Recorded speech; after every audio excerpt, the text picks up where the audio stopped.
All right, guys, welcome to this not live webinar. As you know, we've been having problems with the connectivity, so thank you for watching this streaming version. Yeah. Today with me I have Paul Gagné, who is, I would say, the legend, the secret weapon that most people don't know about but should. And today we're going to be talking about one of the great training tool, the Thibaudeau flywheel system. I'm personally using it for rehabbing my shoulder. As you might know, I have 2 torn rotator cuff muscle and a bicep tear on my left shoulder. So Paul is helping me with that. So we're going to cover that a bit, but mostly we're going to see various form of exercises, how to use those tools, what they're good for, and how they compare to other training methods like weightlifting and pulleys. So for one of the rare times, I'm giving the floor to somebody else. I'm just going to be a bystander asking questions and making unwanted comment when needed. So Paul, the floor is yours. Perfect. Thank you, Chris. Thank me to coming to Quebec City in a beautiful area, but it's more Lévis, but on the other side. Yeah. They're still waiting for the third, what they call that? The third connection, but anyway, we won't go there. Yeah. I've been using iso-inertial technology, the Thibaudeau system, since 2012. And very short story, when I was introduced to it was in August 2012. And there's a guy, Marc Pelletier, who was working with the speed skaters that came to see me. It's on a Thursday, so remember, in August. And in August, as you know, my hockey players, they're kind of tired of seeing me. Yeah. And they're like, it's 2 or 3 weeks before camp. Yeah. They want to go. We always go on the ice around 4 o'clock, and it's like around 2 o'clock. He comes in with his machine. And I still had 4 guys with me. And we have a force plate to measure vertical jump. And all 4 were flat. They say, guys, go and get dressed, go relax, and we'll be on the ice at 4. I'm the coach, but I don't have to get dressed. Yeah. Tracksuit is easy. Then he comes in with his machine. I tell the guys, please, I need just 1 round just to see, because I've never seen these things. I had worked with a cone one, was okay, but was very slow, and one with a strap, and it was okay, but it was like, I felt like, okay, it's easy to time it. Then they had promised me this one's going to be the Ferrari. All right, brings it in, and I got 4 of my guys, some of the top pro guys in the NHL, and they do 1 set, and I put them on the plate just to see, there's a bit of increased vertical. Okay, don't get excited. Then we did 4 rounds, and it's funny, every round we got better. Says, okay guys, let's stop on a high note, go get change. But I'm the coach, and back then I was like in my 50s already. I was like, go in 4 rounds, and I feel good, but I don't say a word. We go on the ice, and I make the teams, and I put these 4 guys together, and we were 8 against 8. We have 2 lines of 4. You saw a big difference. And I felt it because I'm the coach. Then the guy says, "Oh, I feel like I have springs in my legs." Shh, don't say a word, because the other guys will complain. You know, all these high pro guys, they don't want to lose, even if they pay me high money. Yeah. And then they destroyed them. Then the day after, you saw them, they're coming like, and then they see the machines. What's that? Says, guys, okay, that's the surprise we had yesterday. Yeah. That's the secret. Then on Monday, I called Mark. Here's your check. Thank you. And then since then, we started to work with it. And with the Dufour Lapointe sister, we helped them a lot with the Sochi Olympics. We did a couple of, like on CBC, we had a show almost. And I've seen some of the stuff you do with them. It's crazy. But it's very cool. Interesting when you understand the concept. It's very simple. A flywheel, we always played with a yo-yo when you were younger. It's a cord, a shaft, and a disc. You pull on it, and the thicker the disc and the heavier disc, it recoils fast. Yeah. It's called eccentric overload, but it's not true eccentric. It's the transition of eccentric. Because if I take as an example, if you look at that little thing, if I pull on it, you'll see that the disc will turn, but stops. And then I have to restart it again. But the quicker I start and restart, this is the key point. This is why the Thibaudeau, they made a very special design with the cords and very highly fine recoil movement. Because in sports activity, as you know, injury doesn't happen here. Injury happens in a change of direction quick. And the traditional flywheel were great for hypertrophy, great for movement, but not for injury prevention. That's the biggest difference. What I noticed is I was expecting it more like a slow and heavy eccentric. That's what it is. Yeah. The way I would describe it personally is it's almost like a bridge between weightlifting and plyometrics. Like it's not pure plyometrics, it's not pure weightlifting, it's like the transition between both. But you're recruiting a lot of high threshold fibers, and also you have to brace yourself to get the timing. Correct. That's the key, the coordination between that quick transition in between concentric and eccentric. And again, for me, it's a game changer because this is where we feel elastic strength. And we actually did a research in 2019 with my colleague, Dr. Mathieu Boilly, he's a radiologist, and we had about 30 people, all different ages, different background in sports. And we put them, and we'll have it on the website because I have the video of our kind of study. I mean, it was 3 months.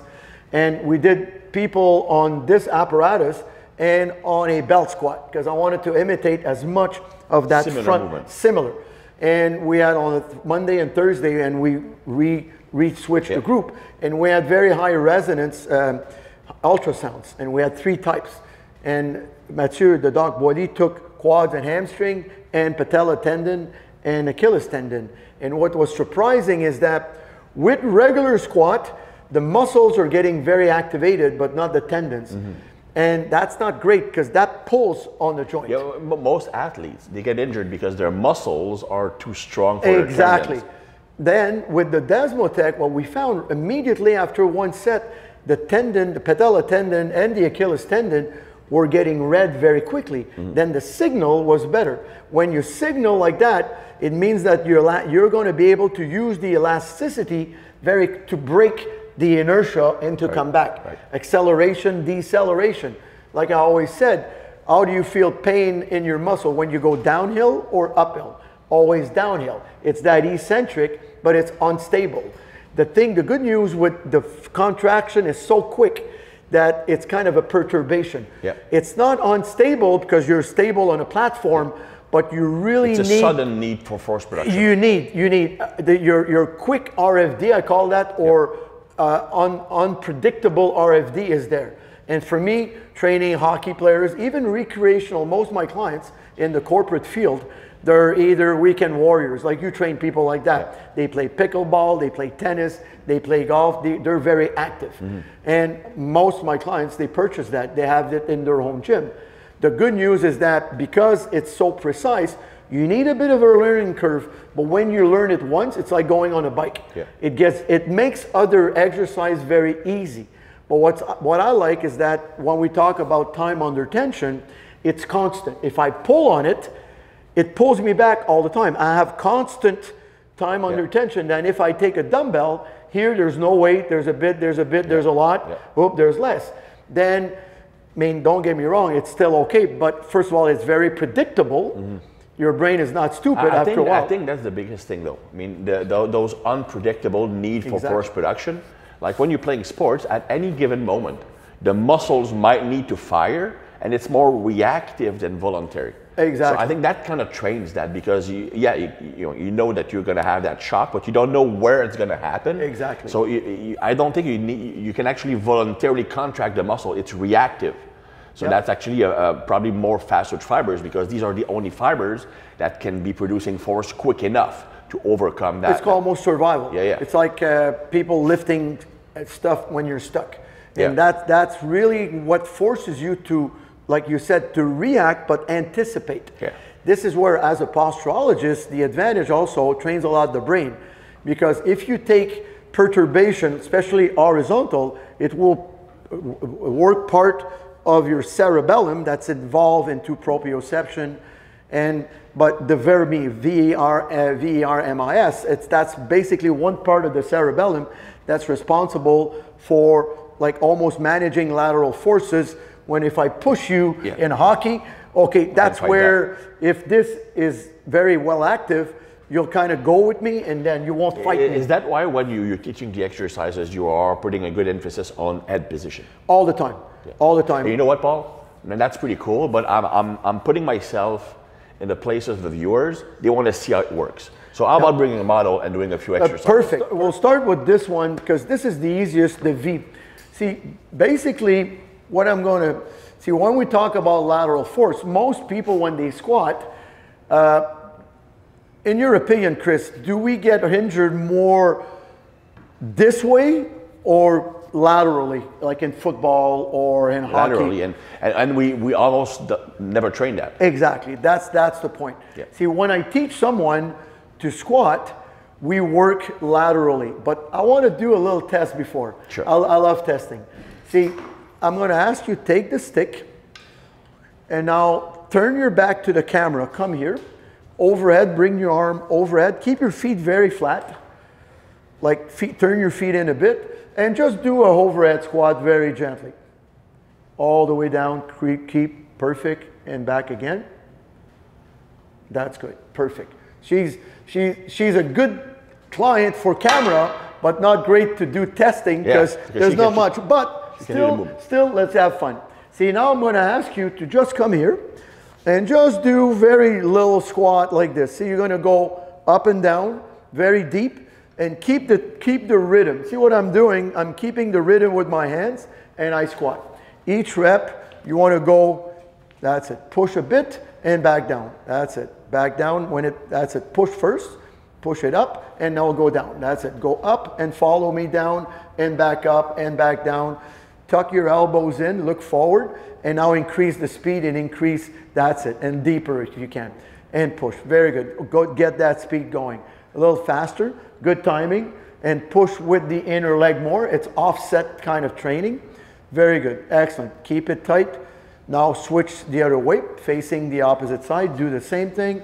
Again, start it a little closer. Would you do that before, like at the beginning of a squat workout, just to prepare exactly. the body? This is exactly what we're testing, because she's kind of advanced too. And push. That's going to work a lot. Also, her body, you want to keep your hands a little more in front of you to use your lower body more. Keep it close and up. That's it. Up and push with the inner leg. Always look up. Very important, like have an ambient vision. If you look down, you're going to shift your center of mass forward. You always want to look wide and up. One thing you mentioned, because we did some videos for Instagram earlier on, and you mentioned that having that peripheral vision speeds up programming. Exactly. It's called ambient vision because you get a better view. See, first of all, it's like a gaze. A cat does that. A cat, like you see one line like this, sees a bird, the eye goes like this. If you look like some sprinters like Usain Bolt, they have that gaze. They look far, he rubs his head, he looks far, goes down. If you would see his eyes. It's like unfocused. It's like, it's a gaze. Just watching. A gaze keeps your brain calm. Because fast twitch muscle fiber likes calm between the storm. That's why a lion always sleeps all day, but then sprints. Boom. See, the best athletes, and when we touch them, the fast twitch people, they're kind of soft. When, like when people are wiry, but they're not very, they don't have good timing, everything is stiff. Like it's very interesting. And when you touch the leg of a sprinter, it's kind of soft. Jelly, like almost. It's funny because you could play with it, and it's very interesting. It has to do with the fascia and also has to do with the nervous system. It's funny because I was talking to a friend of ours who's a massage therapist, and he was talking about the top CrossFit guy who trains at their gym. The guy went to the CrossFit Games several times, and the guy is freakishly muscular, like super lean, big and stuff like that. But he told me that when I'm massaging him, it's like I'm massaging jelly. Exactly. That's what you're talking about. Yeah, exactly. With the fascia, see the envelope of the fascia, see, they have to glide on top, and it's water. It's like water and salt. Now we're going to do part 2. This one, she's advanced enough. This is not for like the regular people, but taking advantage of. She's really good. So you want to go overhead gently, and you go down very gently, up and down. Feel, and you move. See, my arms don't move. Always pushing with your outer legs. I'm pushed, exactly. I got 2 legs, but I'm going to 90. It's a bit like a golf swing. I'm at 90, 20, I finish around 50, 50. This you'll feel great for your posture too at the same time. Garde-les, approche-toi, parfait. And up and down. Feel, très bon ça. And lock your elbows, look forward. That's it. Ball les coudes si tu peux. That's really good. Allonge les bras plus vers le haut. Very good. And deep. That's it. Push les bras. That's it. Very good. Excellent. Plus vers le haut, au-dessus de la tête. Parfait. Puis regarde en avant de toi. Good. So you got the bilingual teaching. That's perfect, guys. Yeah, you're going to learn We're French. in Canada. That's good. Now go. facing the other way. L'autre côté, s'il te plaît. Merci. Très bon, ça. Fait que tu vas avoir tes coudes, tu vas avoir les biceps de chaque côté de tes oreilles. That's it. And go down. Feel, push first with the arm and go down. See, good time. It's the first time she's never done that. I tell you guys, this is very advanced. But she told me she was a gymnast, that's why. Yes. And she's trained by just like some regular guy that I met many years ago. Dude, I heard he's pretty good, that kid. I have nothing to do with her training. I know, you're smart. She does CrossFit. You're smart. Yeah, never train your wife, never teach her to play golf. That's like the rules of life. Yes, dear. Now stop. Now grab the stick again and just let me know how it feels. Just arms up, regarde en avant de toi, tu me diras comment que ça te sent par rapport au mouvement. Tu descends-moi ça en le fond, bon, ouais, let's go. Check her arms position compared to before. Ça, c'est bon. How do you feel? Right. Yeah? But, I mean, it's very interesting. By the way, now that if you would see, you'll check the video, your arms, tes bras, way better on this one. Like a lot easier, a lot of movement. And again, guys, this is not a good custom. I mean, a lot of my hockey players, they're like this. Yeah, super tight. And a couple of sets later, boom, they go down because they don't have their level of athleticism. So now I'm putting myself in the shoes of those watching. Okay, there are probably like 3 main usage that I would think would interest them. The first one is what you just saw, like activating stuff, like moving better. The second one would be how to use it to improve like a lagging muscle. Like you can't fire a muscle properly. So I'm guessing that's a pretty good tool for that because of neurological factors. Exactly. See, basically when we were talking about glutes and hamstring. Because that's what, now we're gonna go here with this and we're gonna work on a different movement. We're gonna use your harness and you're gonna be in front.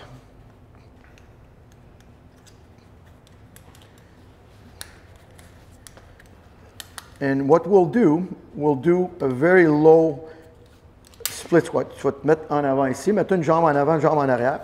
You want to go super deep. See, as you go down, move a little closer. That's it.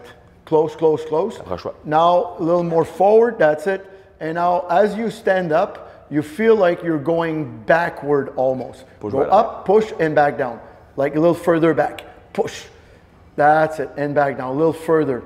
Push. That's it. A little further. Like I said, more up. Parfait. And faster. Get more speed. Move back a tiny bit more to get a little more range of motion. Recule un peu ton pied. Recule encore. Parfait. Ouais, là on y va.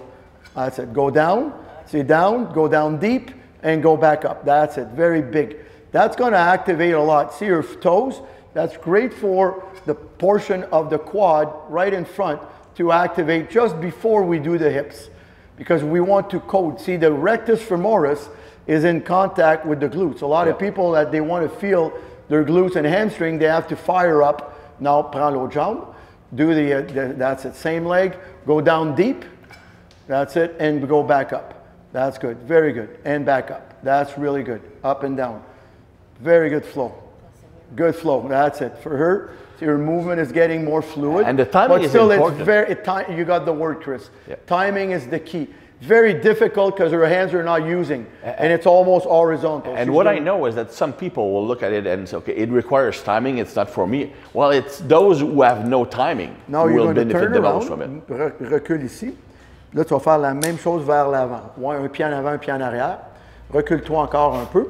Descends en squat en descente. Descends le plus bas. Mets ton pied le plus loin possible en avant. Encore. Recule-toi une petite affaire de plus vers moi. OK. Descends en split squat. Descends, descends. Puis hop, on va vers l'avant. Va-t'en vers le haut. Monte vers en haut. Hop, ici. Vers en haut. Comme si tu sautes. Ouais. Vers le haut. Parfait. And back down. That's very difficult because she doesn't see it. Up and down. Prends ton temps. Recule. C'est ça. Up and down. That's it. Go forward, don't touch the ground. Speed pose, c'est ça. Almost a jump, touche pas le sol. Attention à ton genou. That's it. Up and down. Très bien ça. And push. Very good. All the way It's already up. less bad than me. No, she's really good. That's tough. Without arms, now switch leg. The key is to go in that, like you feel like you're jumping. Move back a tiny bit more. That's good. Now go down first. Go down, down, down, down, down, down. Now go forward. Up. C'est ça. Va-t'en vers l'avant. Vers l'avant. Vers l'avant. That's it. Go up, forward, forward. Go forward. Whoop. That's it. Keep. It's very difficult. That's it. Go up, forward. Keep. That's it. Now it's better. You're getting there. Take your time. At the beginning, you have to be patient. It's your first time. It's very good too. That's it. Go up, forward, up. That's it. Very slow. Take your time. Feel and up. Feel the movement. Feel. That's it. That's it. Slower at the beginning. It's not easy. Now we're going to go sideways now.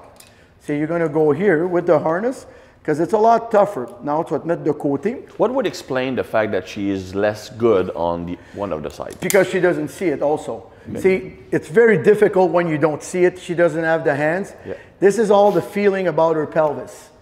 They're like, she's very muscular to upper body. She will tend to have that. For her, she will benefit. Anything that she will do with that's going to increase her awareness around lower back, hips, and glutes. And the fact that she can't feel her pelvis properly, would that be the main reason why she's having a problem recruiting her glutes? Exactly. Because there's 22 axes in the pelvis. And if you have a bit of SI joint problem and stuff, which is her case, you will have a bit of what we call glute anemia. Yeah. These exercises, it's almost like when she was young, she did the hula hoop. This is the key. That gives you pelvic. Some exercise, she won't look good. Mm-hmm. That's normal. But already, I progressed her. This would be after 2 weeks around the waist. Right. I would give her in the hands. Right. But for the purpose of the video, and I don't live around here, that's why. Now, you're going to squat down deep, tu t'en vas vers ici. C'est ça. Là, tu t'en vas par là. C'est ça. Là, tu t'en vas en haut. Va-t'en vers le haut. De l'autre côté. Descends ici. Descends ici. Là, tu t'en vas vers le haut. Push and back down. That's it. Push. Parfait, ça. Rapide. Vas-y avec les hanches. C'est ça. Plus rapide. Attention, t'as une petite seconde. Descends. Descends, descends, descends. Là, vas-y. Puis redescends. Rapide. Parfait. Exactement. Rapide. Perfect. Speed. That's better. Now you got it. Va-t'en un peu plus près. That's it. Un peu plus proche, puis là, pousse. C'est ça. Push with the foot. Push with the foot, guys. Push, push. Excellent. Now you're in. Push and pause. You have to pause. Like you said earlier, Chris, timing is the key. Yeah. Feel, wait, and go. Especially Feel those, for example, her background is more in CrossFit, so she's used to rebounding. Exactly. Push. Now, on va le faire l'autre côté pour égalir. That's it. The key is this. See, when I'm here, see, if I go too far, see, I'm here. See, I wait. I wait for it. Boom. I wait for it. I wait for it. Then I'm able to. I could jump if I want. I could do whatever I want with that. It's just the timing, like the yo-yo. Mais allez ce côté ici. Why? It takes time. And I've seen the same thing with pretty much a little closer. Every athlete who's naturally explosive. Feel. Now squat. Puis tu t'en vas par là, pousse, puis tu ramènes. Parfait. Vas-y tranquillement. Tu es all ready. And there's always one side a little better than the other one. That's better. That way. So it's like that's it. That's much better. Look at that. And push. That's it. Puis vas-y de pow. Comme si tu sautes. Exactement. Là, tu es dans la fesse. Now we're talking glute. Because we can actually see it exactly. Eccentrically, she's working her glute medius. Concentrically, she's going also with her adductor. Great for her pelvis. Look at that movement. We can see it contracting. Look at the movement she's doing now. Flexing. Yeah. Exactly. Ça c'est bon. That's what I'm talking. Yeah. And stop. See, this for her would be quality glutes, way better than any type of like glute bridge, because she's working one leg at a time. And when she's going to do a clean or a snatch, it's going to have a transfer. Because you're never on two legs. T'es jamais sur deux jambes. Never. You're always on one leg. When you walk, it's called a Powell balance. When I do this, 4 times my body weight goes on my right leg. But 80% of that 4 times my body weight goes on the glute medius, the fessier moyen. Most people they spend too much time glute max and not enough time for glute minimus. Medius. Now we're going to work that directly to help you activate that. That's the key, that block. Boom. Oh yeah. See, now we see what we're talking about, that transition. Yeah. Kick and back. Now we're talking. That's it. Control. Works both legs at the same time. As she gets better, tiens-les dans ta main, mais lève-les du sol. Tranquillement, serre-toi-en juste au cas. That's it, just okay. Now we're talking. See, now we're stabilizing a lot. All the ligaments also on our other leg and the pelvis and the knee too. Yep. Now we're talking. Now you feel the hip. Now you're in, that's it. Very good. Now switch leg. It's not easy. It's like, after a while, see, you'll be able to go in that position without holding. So you get into the position, you look, you feel the movement, you control, abs tight, you could play with it, you could do internal rotation, you could do whatever you want with it. Touch, back, and keep the balance. You have to really stabilize yourself with that movement. A lot of abs to involve. And that's why I wear these shoes. Fais l'autre côté aussi, juste pour t'équilibrer. That's it. La bonne distance, ça devrait être bien ici. Garde le corps droit. Tiens-le avec cette main-là, ça va t'aider. That's it. Body straight, look up, perfect. And those, although they look like, okay, kind of a Jane Fonda exercise, it's not. Believe me, ask her, there's a lot of work in that thing. And because of the high speed, high velocity, eccentric overload, and you could change the range of motion. If she gets a little closer, it's going to be a little wider. Then you could play with it. Then if she wants, plie ton genou, vas-y en rotation interne, c'est ça. Internal rotation, it's not easy. A lot of people are very good. A lot of hockey players are very weak there. Très bon ça. See, when you want to get more abduction or flexion and extension, get rotation. Yeah. That's one of the key for shoulders. Any ball and socket joint, get the rotation in. Ça, c'est très bon. See, when you're talking about the glute, now you're in. That's glute minimus. He's the only one working in internal rotation. He's the single guy. He's also involved in a lot when the weakness is there, a lot in hip replacement. A lot of people are very, very weak. It goes back to something I read recently, that body is a rotational action. Exactly. Every movement is rotational in nature, even when you're moving linearly. Yeah. See, basically, when we, and also like we could see, although we don't have a lot of weight, and since your first time, our heart rate is up. Ton cardio, tu le sens déjà. And it's very, very, very, very simple. That's why I like these exercises. Again, I work with seasonal athletes, like hockey players. Mm-hmm. We have like 12 weeks sometime, if we're lucky, 10 weeks. We got physique, we got CrossFit competitor that they have to squeeze in a couple of competition. They have to peak at each time. And one thing I see very useful for CrossFit athletes is, I always said that the main reason why the injury rate in CrossFit is so high is that their eccentric to concentric ratio is very low. Exactly. So force absorption is not as good as force production. But most people, Chris, as you've seen, we're from that school of more bodybuilding, more powerlifting. We like to lift heavy. But in reality, especially as we get older, you're a lot younger than I am, but as we get older, we want to keep that speed, that range of motion, that what you're able to do at different angles. Yeah. And that's the only way to do it. And for me, it was a game for myself, not because I trained my athletes with it, but it was a game changer like 12 years ago for that conditioning. And I hate to do cardio, vast like training, like on the bike. But that's one thing I noticed, because ever since I started introducing that, as well as more rotational exercises at the beginning of my session, either with bands or with stuff, is that when you start to involve the core, because the breathing is affected, you get a conditioning effect out of what would be normally muscular work. Big time. By the way, now we covered the first two things that people would probably want to know about, like activation, learning to fire muscle. Yeah. But what about the big guys who want to use it to build muscle? I mean, because that's one question. Can I use that to build muscle? Oh yeah. Basically, you could work, what I like about these apparatus, you're able to do, because it's supragravity. Yeah. See, you could do semi-open kinetic chain like we did, or closed kinetic chain completely, and changing the angle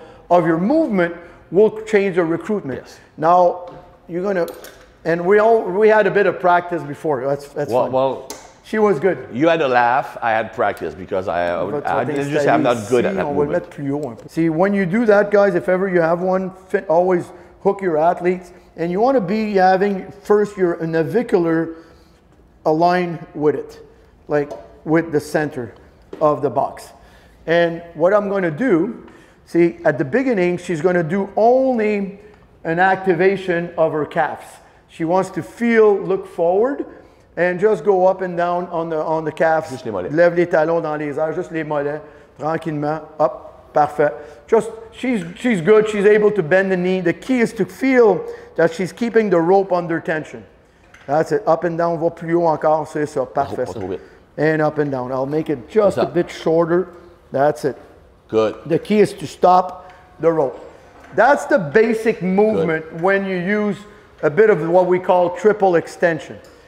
If I want her to get more of the quads... The timing is getting better now. Oh yeah, but now next, what you're going to do when you come up, you're going to lift your toes up as you come up. Tu vas lever les orteils quand tu montes. Vers l'arrière.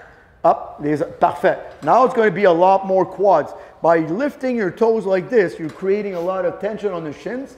Very important for Olympic weightlifting. You're creating a better cant. Tibio, tarsienne, we call that in French. And also building high-speed muscle in... Also for runners, because it's going very important. Very good against shin splints. Yeah. But more, she's going to work a lot the distal tendon on her quad. And that's very, very weak in many people. Which is good for her because she has like two torn meniscus. Exactly. Now press on the brake, on the little red, just to give you a little break. For her sake, I put very lightweight because it could be brutal. Now, when we want to work more, a bit more near the ischial tuberosity, as she goes down, her hinge point is going to be a little more here. Slightly bend the knees a bit, but not much. Okay? Now, go down and go up with the buttock. Amène les hanches vers l'avant. C'est ça. Up, parfait, and drive. That's it. Up. It's like you're driving, almost like you would be jumping. See, down, up, look forward, and bring your hips forward. Amène les hanches en avant, big pop, and back down. That's it. Almost feel like you're, exactly. You could throw your arms a bit to get, exactly. Throw your, exactly. Up and down. Use the arms. Very good like that. A lot of people, because they feel stable like that, that creates more velocity. And push, and drive, get down. See, by that vector, now we're working more at the pelvis, but more posterior part, more higher, more proximal tendon at the quad, rectus femoris, but also ischial tuberosity too. On pèse sur la brique. See, in one motion, you could play with that same machine without having. Now I want to work more of her lateral movement because what we saw, big emphasis in glutes. Now what you're going to do, you're going to go like this, down and up, side to side. See, down, down, up, that's it, down, up, feel, push, that's it, down and push, that's it, very good, good power, excellent, good power. This is pure left leg, you got a bit on the right, but that's pure eccentric on the left. Yeah. Now go on the right, vas-y l'autre bord. C'est ça, parfait ça. Très bon. Excellent. That's really advanced. Great for inner thigh. If you work lateral sport, hockey, even tennis, that's lateral, that's really good. And oh yeah. And stop. Press on the brake, a little brake, ça va? C'est bon? What are the normal training parameters? Like number of sets, number of reps? I like time. I like time under tension. Usually, like, see, I won't go too much into the metabolic reflex, but metabolic reflex is when you run a 400 meter and someone wants to cut your legs. Generally, women, they have a onset of the metabolic reflex later. Yeah.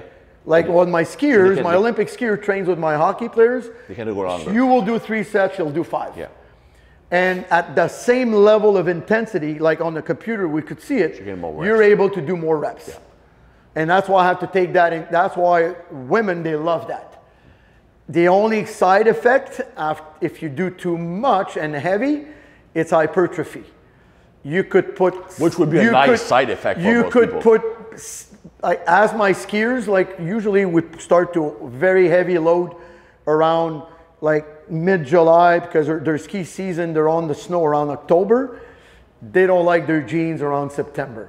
Yeah. They look at, but then they lose their muscle mass during the winter because I have to pack. Same as my hockey players. Yeah. But like doing that, you will build a lot of segmental muscle that it's impossible to get. Like I was showing Alex before, I had the computer on and I was going to 150, 160 kilogram per movement. And I have it on and it's plugged on and I'll show her how much she's doing. It's very interesting. See, I have it on the, because what's funny, what's interesting, the new app is connected to the phone. Yep. And now she's going to follow this, because in the green, we'll see if she's green or yellow is not bad. Now, squatting regularly, m'amène tes pieds en avant un petit peu plus, ouais, descends, puis tu te concentres là-dessus, up and down, c'est ça, puis là tu rinces-moi ça. Now you see it, that's really good. See, when you're in, again, green, yellow, very good. Excellent, that's it, crank-moi ça. Very good, look forward, regarde la crank, regarde ça, come on, pompe-moi ça, absorbe, pompe-moi ça, absorbe. Très bon ça. Nice. And stop, look at her, she's come, very good. She did most, but see, average, see, on each rep, she's got about 125 kilograms per rep.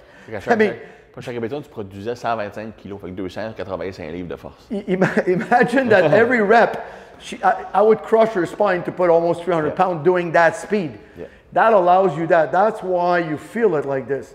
But when you're going to be done, and everybody does the same thing, you feel like running with these things. Yeah. You feel like, that's why when we did the shoulder early on, when you let go, it's almost a potentiation. There is a big potentiation aspect of it. And this is what I like on these movements. You could do on a split squat, même jambe en avant, jambe en arrière, mais mets-toi face à là. That was the one that humiliated me. That's okay, Chris. You'll get there. She'll teach you. Mets-toi plus droite encore, très droite. This is like that's it. Reste connecté. Reste connecté and down. This is very, very effective. Timing is very good. Oh yeah. But you'll see it. Some athletes, you have to be careful. I always stay close to them because sometimes they could fly off. That's why that's an advanced exercise. And stop. Now switch legs. What's l'autre bord? Oh yeah, c'est correct. Face tu peux te mettre l'autre bord, c'est la même chose. La même jambe, merci. Très bien ça. Très bon timing. Large, un peu plus large. Always a wider base of support. Always remember your eyes. Very important for your posture. If you look down, you're recruiting more of the midbrain. Midbrain is connected to what? Flexor chain. Yep. For 9 months, you're inside like that. Look it up as extensor. But not up. You want to look in front. Because if you move your neck, you're going to shut down your legs. Yeah. If your neck, you need to keep the neck tall and just the eyes. I always find it stupid when we see Olympic weightlifters. Some, not all. Yeah. Not all. Very few do it. Yeah, but they're good compensators. Yeah. Now down and up, regarde en avant de toi, on pousse fort, c'est ça. Très bien. Feel, pousse, absorbe. Pousse, absorbe. Très bien ça. Super. Très bien. Tranquillement, up, pousse. Pose, explose. Pose, explode. Oh, she stops it, boom. Stops it, boom. Stops it, boom. And stop. Reste en haut. Parfait ça. Très bien ça. Good. Stand up. Good. Excellent. Remove that. See, basically, that's one sample of what you could do with that. You could do numerous. We also use karate straps for more advanced. On this I'll do it because it's not easy. Really, it allows you to get very, very low in the movement because the karate strap allows you, first of all, I like it when I teach to my kids because it gives them more awareness. Obviously, I won't use too heavy. And it works more. And look at the knob gets very high. It allows me to get super deep. Look at the depth I'm able to go and up and down. I'm able to really get that bottom. You're going to get more of a core effect also. Exactly, but posture awareness. Because I need to keep, again, I won't use too much weight, but I love that. With most of my athletes, I always start them with the karate strap. There's no load on the spine. Obviously, they won't be able, but some, they go up to 2 pros with that. They get so good that they will produce less power than with the harness, but it's more applicable, transferable. Exactly. You got because you can't cheat. See, we have other harness with the strap on the shoulder. A lot of guys will use the strap. It's not bad to create that eccentric overload, but as a transfer, and I have like 8, 9, 10 weeks, and also safety. Some of the kids, they don't do that. They don't have that during the year. This is very, very safe with the karate strap. The waist harness is very safe also. If you do very heavy weight, you have to be careful because you tend to go crazy. you could really put weight pounding on that. Which brings me a question. How would you use it differently between off-season and in-season training? See, that's a great question. Like, we periodize it, let's say on a 12-week program. After the first 4 weeks, I like kind of a functional or transferable hypertrophy. The time under tension is going to be kind of long. The weights won't be that light. It's going to be like, I would say, 75%, 80% of 1 RM. It's hard because you can't concentrate, you can't calculate that, but I have their power. We do like a power test with the software. Then for about 3 weeks, then I will transition into very, very heavy. We'll use like 2 pro discs. Some guys, they go up to 4,000 watts. I had guys going up to 450, 460 kilogram per rep. But we keep it very short. We go on a 6-second motion. And then we're going to start in the transit. We're going to try to keep very heavy, increasing the time, the density, going up to about 10 seconds. Some guys, we need to drop down a bit of the weight because it's too much, but I don't really care as long as the 10 seconds is quality. Yeah. And at the end, we're going to go to 15 seconds. And I will combine it. Like, as an example, I will do very heavy, like 2 pro discs at super heavy. I will remove it, give them a minute break, and then we'll do what we call a starting motion. They go on the whistle for 6 seconds. They move, I whistle, and they have to go. Okay.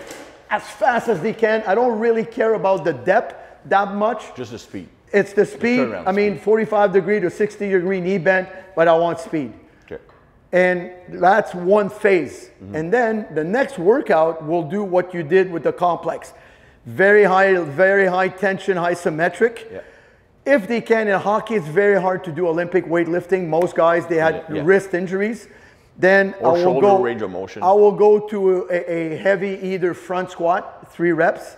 Or for some guys that they're very tall, front squat, they can't even load more than 225. I'll go directly on that, very heavy.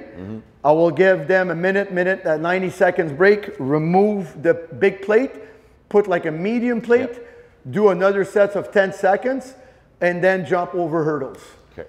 And that's going to be, and we have trampoline too. Like I showed you video with Justine Follapointe, the skier. We'll do rebounding for about 10 seconds in hypoxia, completely exhale, and she will go for 10, 12 seconds. And from a recovery standpoint, I mean, how would you compare that to weight training as far as, are you sore the next day? Do you need more recovery Very time? good question, Chris. No, because it works more the fascia. Because the signal of the tendon is the key on that. What happened is that when your signal is better, you're kind of unloading your muscle. You leave your joints alone. A lot of the hockey players in season, they use that a lot. Again, they will use it. I didn't answer your question earlier. A lot of guys will prefer to go very heavy with that in season, but only 2 sets. Short duration. Yeah. Like 6 seconds, all out load. Some other guys will do a combo of 6 seconds, but I don't want them to go above 10 seconds in season. Okay. And you know what's very interesting? I was always against training after a hockey game. I changed over time, and a lot of the guys will do that after a game, depending how many minutes they played, and they feel better the day after. Nice. And what would be the maximum frequency? Because, well, you know me, right? I'm someone who's excessive by nature. I'm using it for rehabbing my shoulder. And I also want to integrate some of these cool exercises. What's the maximum frequency per week in use it? Do you need a day off between sessions? Depending what you do. I use it 7 days a week with my athletes. But you need to rotate the body parts, or you can train I rotate the body parts. I change the load. I change the tension. I change the range of motion. I mean, for me, I would tell you the last 12 years, outside of when they can do a good front squat, back squat, when they can do good Olympic weightlifting, a bit of dumbbells and there, a lot of body weight. We do a lot of like chin ups, still do a lot of stuff like this. The rest of it is mainly that. Okay. And you could do like I showed you. But from a recovery perspective, let's just for my rehab on my shoulder, I could do that every day for my shoulder. It depending on the range of motion and the movement, but at the beginning, that's yes. So if you are like, I would probably guess that if you're working the end range, you can have more frequency, and if you have the stretched range, you can have less frequency. Exactly, but depending where, if you avoid the pain, you need to create. See, I would give you variation over time for your shoulders. Then obviously it's like learning a new language. When you have an injury, your brain is injured too. The trauma is not only at the joint. And then what happened is you have to re-educate it. Doesn't mean long. That's why I love it. For your new program longevity, that's what I explained. These things, within like 15 minutes, you could really work out. It's the same thing you could use with upper body. Like I was showing you in your future exercise for rehab, doing a lot of the front press with the karate strap is amazing for that. Because what happened is that what you have, because the straps are in front of you, you need a lot of stability from all the shoulders, from the rotator cuff, because that thing pulls you forward. And you could change the range. And what I like, look at my arms. If you remember the old Arnold press, the old Arnold press is smart because it's a rotational movement. There's no friction. But people do it wrong though, because it's not a press that you're turning up. It's a rotating motion. Like you're making a circle. But that's what the joint is. A hip is the same. A hip movement, that's why this allows you to move like she was doing. Then when she was really on the side to side, you saw her athletic back. Now she understood, her brain said, okay, way better than when I taught her like 15 minutes ago on it. But that's the kind, and you'll see her, she's going to invade your property because she's going to feel it. I can actually see her. She wants to use it. But she will. Again, when we go back to this, you could do different type of movement, like bent over rows are very effective. But one area that I love for upper body with that, and this is very hard to mimic what we do in reality, like in jumping, because when you train athletes, where do they complain, Chris, when the first day you do very high hurdle plyometrics? Where are they sore the day after? Upper thigh flexors? Outside of that, on the upper body, where do they feel pain? Traps. They always complain about traps. Not you, because you did Olympic lifting. All my hockey players, oh, what did we do? No, you did jump, because their mechanic is not good. But you need, like I trained some top level basketball players, same thing. They need this. That's pretty amazing for that, because of that speed of the recoil. See, you're able to, and by changing the angle, see, now I'm going to work more the anterior fiber. Now I'm going to work more the medial fibers. Now I'm going to work more the posterior fibers. If I change a bit the angle, I'll get more of the mid trap. Very simple, like we did for your shoulder when you were sitting. Those are very effective, but the speed of contraction, it's very hard to mimic in a gym. And you know, trapezius, they don't work at slow speed. No, it's a fast twitch muscle. And also it's there to protect your neck and move when you jump. And if you train them slow all the time, they will be there. You'll have big traps, but okay, but you have a Ferrari in your driveway, but you live in Montreal, you can't drive it because the holes are all over the streets. That's the biggest issue. That's why for this, I saw my Olympic weightlifter, they loved it. Or if they were post-surgery or post-injury, we had a lot of fun on that. I'm going to use that because I love traps. No, I know. That's why. But you're going to load, but also at high speed, it's very, very interesting how when you're going to start back your running, you'll have a very good rhythm on that. Awesome. Also, we work on the neck, like say with the V, we'll do a lot of neck movement, like with our Formula One and a lot of the soccer players they're hitting. We do a lot of neck. I like that better than these apparatus that hooks your neck. Because you're able to do not too much weight, but get more impulse like it happens. And again, force absorption, which is... Exactly, and that's the key. But you modify posture also. When someone does a bit of neck exercise, a bit of neck extension, flexion, lateral bending, and even small rotation, they see a big difference in their head position while they do upper body, and also when they move, when they play sports. So from having you use those apparatus for years. What are the main issues that you need to address? Like you see that someone starts out, maybe not a great athlete. What are the main problems that you need to fix? Timing. And I use it also as an evaluation tool. Okay. In hockey, we call that the north-south players. Very powerful, but the grinders. You go away and they move your head to the board. They don't have any deceleration. They're always injured too. But when they start to train on that, and Ben Prentice, my colleague, has a lot of experience now. He started to work with that too for many years, and he saw the same thing as I did. Like most of the grinders that they get better, they understand. You see the transfer on the ice. They become like not a smarter player, but they can more better control their body. Into controlling their movement and deceleration, and not forcing like an old smart boxer. Old boxer he cuts the ring. He doesn't run around for nothing. A good player will protect his puck. He's more efficient. Exactly. And it's something that Ben and I talked about. That Ben and I both used to be like pure strength guys. I mean, from the Charles School of Thought. Yeah. Charles was my colleague. We're the same age. That's how I first knew you. But and that's what Ben was saying, that after testing all of these athletes, there is literally no correlation between maximum strength and performance on the ice. So there's zero correlation. And many sports, Chris, don't get me wrong, you need to be strong, but you need to be able to apply it fast and precise. There's a better correlation, in my opinion, between how much weight you can lift at 0.75 meter per second than the maximum weight you can lift. It is. I understand that. And how much you could decelerate that weight under control and repeat it and then repeat it again and repeat it, because most sports you're not a shot putter, you're not a javelin thrower unless you only work with throwers. Most athletes we train, and also regular people, you train someone that goes for a hike, you train someone that goes for a ski trip, they like to even walking their dogs on the ice in Quebec City. They need a certain type of proprioception. And as a posturologist, that's what intrigued me the most when I start to understand more the principle. How could we make people better quick?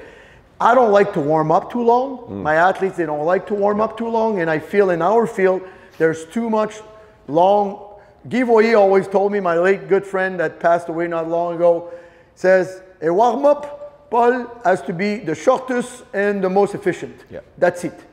You don't have to spend hours if you know exactly. That's not. I used to have that, but I live in Montreal now. That's why. But the thing is, again, and I was talking to Dave Tate about that exact topic, and he said that even though it's slow intensity, but it's still movement. So it does create use on the joint.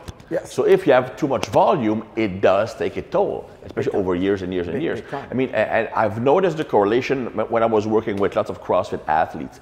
Those who warm up the longest are the most injured. And you'd figure, they warm up long because they get injured. No. They get injured because they warm up for too long.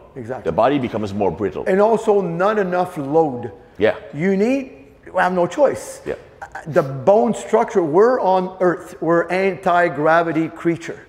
We fight gravity. If you don't create supragravity, like with I'm very very strong isometric. I love that. Like I do a bit of, I don't know, I call that endurance isometric. There's other words for that, but I mean, you could call them yielding after whatever. But I like when I apply force to the person and the person applies a lot of force on it. And we have a force plate from Desmotech, the e-board, that measures that. And this I like, because people with feedback, they get better. Mixed with that, for me, it's like, and a bit of body weight, that's for me. And a bit of plyo, like med ball toss and stuff like this, and a bit of mixing with hurdles. Not a big fan of ladders sometime with a warm-up maybe, but I'll use lasers. I brought the vector ball. If you bounce it on the floor, it changes color. This is great for brain activation. I use with my kid those light pods. Very good. That just lights up, and we're just playing in the. Very smart. We do that on the ice. We even use it with this. When you do lateral movement with the V, and you put the pods. Very interesting, because you need to look at the pods, but that machine has their own brain. Yeah. And then Marc-André Fleury, the goalie that I've been training since a long time, he's very good. We bring the pods on the ice, and we have that, and he's attached to this, and he has to do movement. Nice. And he sees that, like, again, I could talk for hours. The key is that my athlete feels better. And I'm paid by the athlete, and the agent likes me. If the guy plays 20 years in the NHL at X amount of $1 million a year, everybody's happy. Yeah. And then when he finishes his career, he's not in a wheelchair, and he has all that money, but he can play with his kids and play golf and still train. And especially play golf. But still train with me. Yeah, it's very surprising how much of my ex-athlete, they stay in very good shape. That's a good thing, because you see so many old athletes just broken up and overweight. And like, I don't want to mention Keith Kachuk, but I'm going to mention. Oh my God, it's crazy. But it's inflammation. Yeah. See, the thing is that, first of all, they eat a lot, but they create so much inflammation in their body. Or they drink a lot. But they can't move. Yeah. They have to auto-medicate themselves. I remember when I was in St. Louis, like Keith was like 225. Yeah. He went away for 3 weeks in Boston, came back at 265. Yeah. No. And then he was like suspended for 3 weeks. Yeah. He had to train 3 times a day just to drop that weight. But it's even and at that age it's even worse, because you create more inflammation. Yeah. See, it's like that's why a lot of the guys. Nelson put him on like a fruit and veggies diet back then. Yeah. No, that's it. And by the way, because one question that's bound to happen. What's the difference between a Desmotec unit and the other companies? Like I explained before, see, this is like most Italian design. This is the Ferrari. The other ones are great, but it's like a Volvo. I mean, it's a great car. It's more for slower movement, more for fitness. And the durability, that's what, at the beginning, I was very skeptical, because in our mind, German cars are tough and the Italian cars were, but I tell you, mine are since, I still have the original one they made in 2012. It went to 3 Olympics. It's in my car. Alex saw it a couple of times. You saw it on video. And the 2V pulley, one was the first prototype they did in 2012, I think, or 2013. They've been beat up, I tell you, my friend, and they last. That's why I'm still working with them, because most of my clients, that once in a while you need to change the cords, but if your athlete is very well timed, I have maybe this summer, I didn't even change my cords yet. Nice. And I had like, 25 hockey players working on them. I'm guessing the customer support is pretty A-okay or something. But it's, in Canada, it's pretty much me. But I mean, it's fun. But they have great engineers. Yeah. See, engineering in Desmotec, it's most from Torino. Torino, it's like the MIT of the US. Yeah. And Alberto, the owner, is from there. And I tell you, they have a link with Pininfarina that they make Ferraris now, and they make their own equipment for Desmotec. It's very, very interesting. Nice. And it's a small company. That's why we go in the back. I like to spend time with the guys and watch what they do. And they have a nice little gym lab that we do testing. And I miss it, because I don't go as much as before COVID. I used to be there like 3-4 times a year. But now I'm putting myself in the shoes of the pure meathead. Yep. Okay. I love big deadlifts. I love big squats. Yep. Okay. 2 questions. First, I don't want to stop doing my big lifts. Yep. How can I combine both? Yep. And how can I use that to benefit my big lifts? Well, I mean, at the beginning, you want to do a little phase. Like anything you learn new, you have to be willing to, I mean, if you're a power lifter, you have a competition in 3 weeks, don't start that. But if you have an injury and you have a competition in 3 weeks, you need to start that. Mm-hmm. Very good for injury prevention, also to activate the brain. See, if you take barbell by itself, if you make a diagram, barbells, see, you understand force velocity curve. See, basically most sports are in the middle, most sports. Most training, that traditional, was a big phase up force max. Then there's bodybuilding a bit, usually in the middle, like just for a while for a hockey players, I'm talking. Then we go very heavy, and then we go super speed. But we don't spend a lot of time where the actual sport is. It's always the extreme. That's the problem, is that, first of all, most hockey players are not great runners. You have to be careful. And not great lifters because of wrist and shoulder injury. That's the biggest. And also because they don't practice lifting. Exactly. It's technical. Then they're stuck to do always the same thing. Trap bar, that I'm not a great fan based on my own study and many of my colleagues. Once in a while, because guys, they lift way too much weight to their capacity. Because there's no eccentric at the beginning. You grab the thing and you pull it. There's no your body, there's no prime. And also, because of the range, you're creating a lot of compaction in the hip. A lot. I've seen that with guys, because a lot of hockey players, they have osteophytes in the hip because they skate too much in the summer that we never did when we were younger. And they trade, normally they could squat maximum like 2.5, 3 plates full. That's rare. Then they'll grab 7 plates on the trap bar. And that's a problem without having to decelerate it. It's also a shorter range of motion. Exactly. And they really load and they don't really, you see their pelvis. I've seen an atrocity with that. That's why I use the trap bar. I like it for jumping. I love trap bar jumps. That's what I do. love it. I mean, I don't have to load too much, but the mechanic of it. There's no compression of the spine. And I like the old trap bars. If you remember the one, they're open in front. Yeah, that's what I have at home. This is perfect. This is not too, you can't go crazy. You can do farmer's walk with it. Exactly, and you could do lunging. And it's like, I could do offset stuff. This I like. By the way, and I use the trap bar mixed with that. It's funny because I was going there. Exactly. I was going there. This is fun, but don't ask me for protocols. I have no clue. I see the reasoning, and I know your brain will tell me, okay, Paul, I put a wheel, and I put how much do I? What's the ratio? I don't know. I don't know. We'll have to, because I did it as a test with one of my... But it's doable. I mean, big time. I wasn't thinking like trap bar. I was thinking like dumbbells, but it's the same thing. No. But the trap bar is good, because you don't need to stabilize it that much. And the harness is on your waist. Very interesting.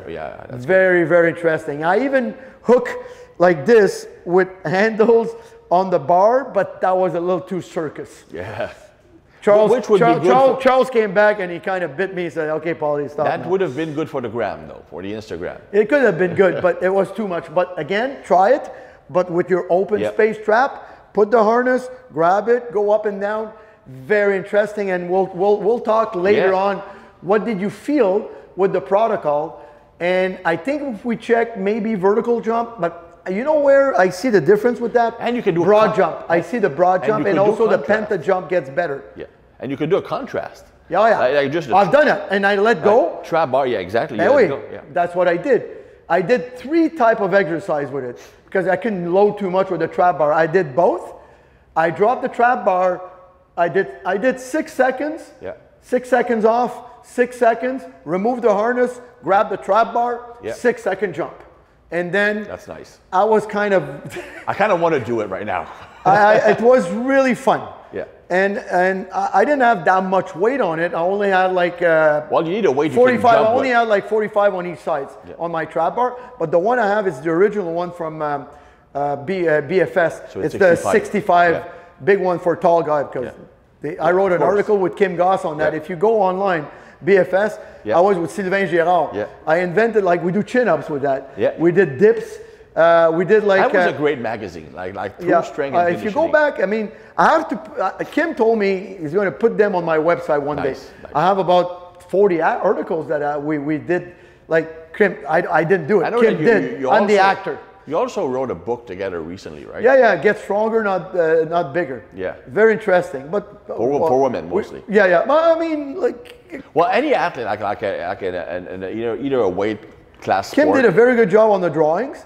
Not as good as yours, but some were very close to yours. That's a long story. That's another webinar. But no, it's very well done book. Sadly, selling books today is not. I won't retire on selling books. That's more a labor of love. I think Kim and I, we have to do. He's moving to Vegas now. I think we'll have to do a video about it. Like that would be better. Because people that know Kim Goss knows him as a writer. He's a hell of a strength coach. That guy for Olympic weightlifting for sports, probably for me one of the best that he's able to teach. He came a lot of time for my hockey players. He has he's not, I mean, he was one of the good one in the States. He was with Jim Smith, and he was, but he understands. Invented clusters, by the way. I didn't know that. I always thought that clusters were from Charles. No, it's Jim Smith. Kim wrote everything that Charles did. Yeah. That's how I met him. I met him in '93, and that when I presented that Swiss 2 years ago, just a couple of years ago, we had a picture of Yves Etier, myself, Jerry Telly was there, Charles Staley, Lauren Goldenberg, Charles Poliquin, Paul Check, and the whole gang. I was like 32 years old back then. This is like 30, so they had pictures back then? That's 32 years ago. They had pictures back then? Yeah. Well, it's not that long, man. It's like, and then it's amazing to see, like, we're all, I mean, I'm 160 now. I was like 190. We're like fucking all jacked up. And like, it was fun. Same thing. Hey, it's been pretty cool, Paul. Like, there's like so much stuff I want to try. Well, Chris, it's like we need to do this again. No, anytime, man, anytime. We'll have our own TV show. It just sucks that we don't have the live Q&A, but I'm blaming Alex for that. Yeah, it's okay. We started an hour late, didn't have anything. But it gave us time to work with your shoulders. See? That's a good thing. And your very lovely wife, she was really good. I thank her. She's like, she was like, believe me, guys, what she did was really hard. She's never done it today. No, I put my head on the thing because I've never met his wife. I met her like an hour, 2 hours ago. Things could have been like broken. Yeah, and then she did very well. I tell her, and I want to thank her. And it's good that we see that it was not that I hate it on the, like, I don't like reels because most of the reels are done by people that they're amazing at what they do. You try it, you break your neck. And I like reels, R-E-A-L. This was real. She needed to adapt. There was a learning curve. Yeah, but it was not long. No. I mean, if you had video of her before, when I started with her like an hour ago, before we started the webinar, she was like, I was like, whoa. But she's competitive. She learns quick. Yes. And she said, I'm on camera. There you go. All right, guys. All right, guys. Well, thank you, Paul. Merci, mon Chris. Yes, sir. Ça fait plaisir, mon Thank you.